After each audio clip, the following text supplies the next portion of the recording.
What's good, Star Wars fans? Star Wars Celebration Japan 2025 has now officially wrapped up, and it brought with it a thrilling wave of announcements for upcoming films, TV series, and games, proving that the passion for Star Wars is still very much alive, even with the drought of official news that we've had over the past year. I myself have been traveling around Southeast Asia for the past month or so and just recently got back home. So I was keeping tabs on everything going on in Japan from the sidelines and decided to wait until it fully wrapped up before making a video on it all once I got back home. And well, with Celebration 2025 now over, we've got a lot to talk about, so let's get into it. Now, the biggest story and creme de la creme coming out from Celebration Japan has to be the announcement of a new Star Wars movie and its name reveal. And I'm of course talking about Shawn Levy's movie, which is officially entitled Star Wars Starfighter, and will star Ryan Gosling as the main lead. It's a standalone film that is supposed to be set after the rise of Skywalker.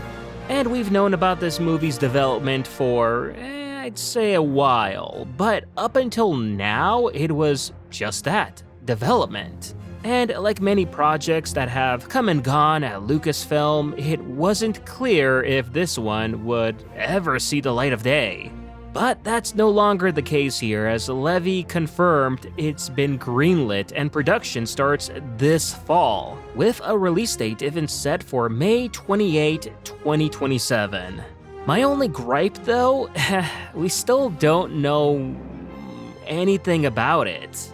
All we know is that it's gonna be happening some years post the rise of Skywalker, and it's a standalone, so it's not a sequel, not a prequel, it's just its own thing.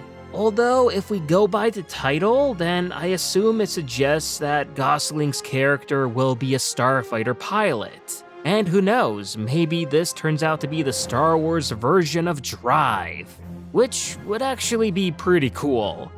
As for the name itself, I'm not fully sold on it. It honestly sounds more like a video game than a movie. And probably because it's the name of a 2002 Star Wars game, Star Wars Starfighter.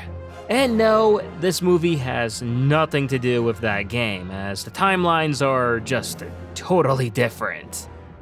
What can I say? Let's just hope that the creativity that went into the film name isn't reflective of the film itself.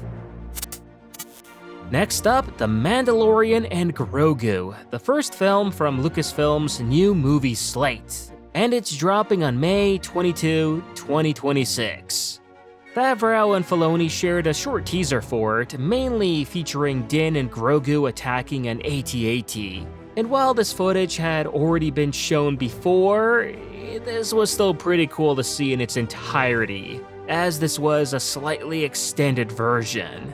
In addition, we also learned that Sigourney Weaver will play a New Republic character who teams up with Din and Grogu in the film. And there's also the return of a Razor Crest-class ship. So it's not obviously the original Razor Crest, but this is still good enough, especially for anyone who was getting tired of Din's Naboo starfighter. And also revealed, we got a glimpse of Rota the Hutt as an adult, who, according to the leaks, plays a major role in the film and is now a jacked up Space Coliseum fighter. Yeah, I'm being serious here. My thoughts on all of this? It all sounds fine, but I'm not overly hyped just yet for it. I'm cautiously optimistic, let's say that. I think Season 3 of The Mandalorian kind of dulled the excitement there for me. That, and this also still feels like a rebranded Season 4 more than a fully standalone movie, if you know what I mean. And the fact that it was reportedly made on the cheap doesn't really help build much excitement either. But hey, if Favreau learned from Season 3's missteps, we might be in for something good here. Another big reveal was also Star Wars Maul, Shadow Lord, a new animated series set during the Empire era. And judging by the name, it will feature a vengeful Maul and his Twi'lek apprentice, which shows us leading up to his Crimson Dawn role. The series is set to debut in 2026 and include unused ideas from George Lucas, such like, for example, Darth Talon, who will apparently be Maul's Twi'lek apprentice in this series. Bit of a shame in my opinion that we're seeing her thrown here into the Empire era rather than have her be a bigger villain in one of the sequel trilogy era films. But I suppose it's better than nothing, right? Although I am curious if they'll still refer to her as Darth, since, well, you know, Maul doesn't consider himself a Sith anymore during this timeline. So that might be interesting to see. Either way, more animated Star Wars content is always welcome. Also confirmed is that Star Wars Visions is returning with Volume 3 on October 29, 2025, bringing 9 new anime shorts from Japanese studios. So fan favorites like The Ninth Jedi, The Duel, and The Village Bride are getting follow-ups, along with brand new stories like Black and Yuko's Treasure. Personally, I loved the anime-style entries in Visions, so hearing that they're doubling down on that is exciting. And even better, The Ninth Jedi is getting its very own full spin-off anime series, which I've been hoping for something like that forever now. I mean, anthologies are cool and all, but a proper serialized Star Wars anime? Sign me up! We also got some teases for Ahsoka Season 2 and Andor Season 2. Filming for Ahsoka apparently kicks off soon once Filoni's back in the US, and Season 2 will continue Ahsoka's journey on Peridea and as well Thrawn's storyline. So that's good to see, as I've been hearing some mixed things about apparently Thrawn not being shown as much in Season 2 and all of that, so yeah. I mean, I want to see more Thrawn. Even if he wasn't as great in Season 1, but maybe Filoni will fix the error of his ways and actually make Thrawn a good villain in this season.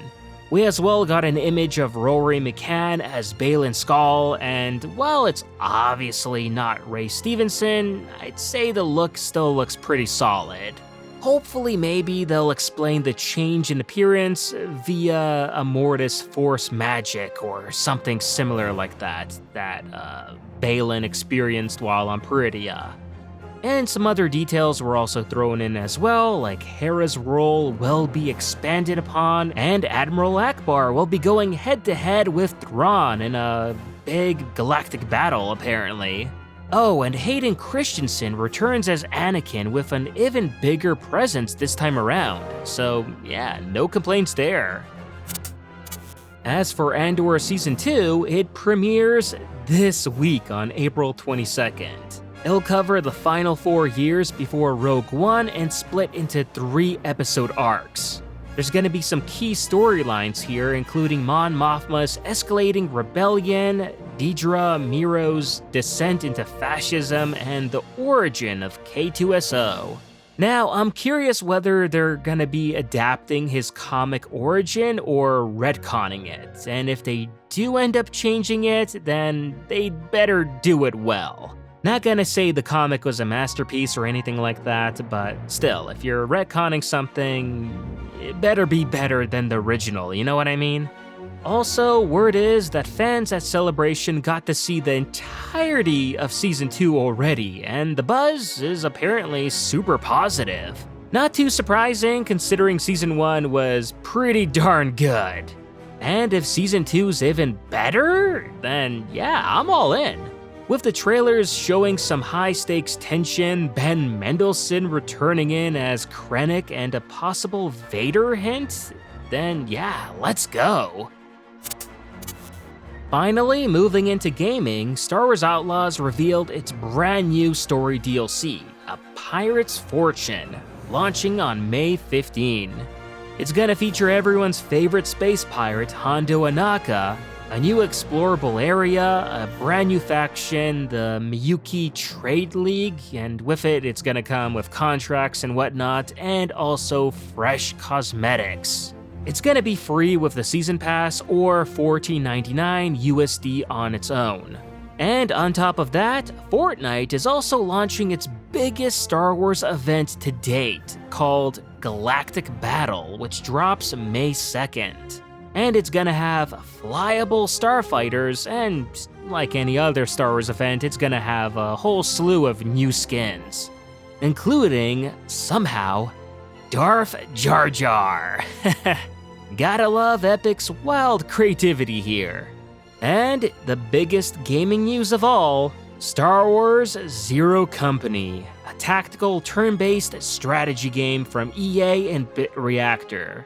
Now this is our first proper and official look at it. And it's essentially XCOM 2 with a Star Wars twist, and that's absolutely not a bad thing.